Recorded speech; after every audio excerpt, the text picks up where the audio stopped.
President Emmanuel Macron is flying here to Beijing with two overarching goals in mind. The first is to try and convince President Xi Jinping to put pressure on his great friend, President Vladimir Putin, about the war in Ukraine.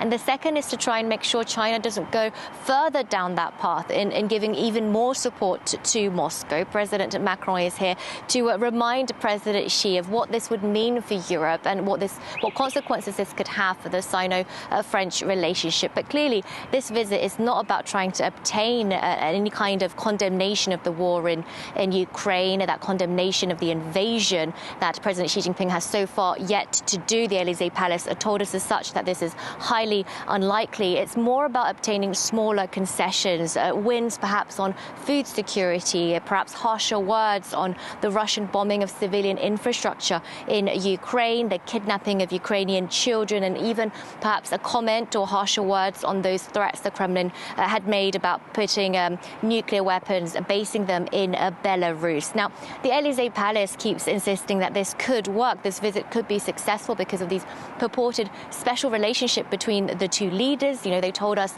just before the visit kicked off that you can count on one hand the number of world leaders that President Xi is willing to sit down with, and Emmanuel Macron happens to be one of them. They're really trying to sell this angle, saying that the two leaders could spend up to 7 hours together talking face to face. But the reality is that expectations are rather low. There's also a risk that President Emmanuel Macron could be used as a prop by the Chinese. He's just one of many world leaders that have been visiting Beijing as of late in the recent weeks and in the weeks to come. Heads of states seem to be lining up to come and meet and greet with President Xi since the end of that zero COVID policy. And this has really been boosting China's stance and its position on the world stage, as well as really been hammering in China's message that it is back open for business.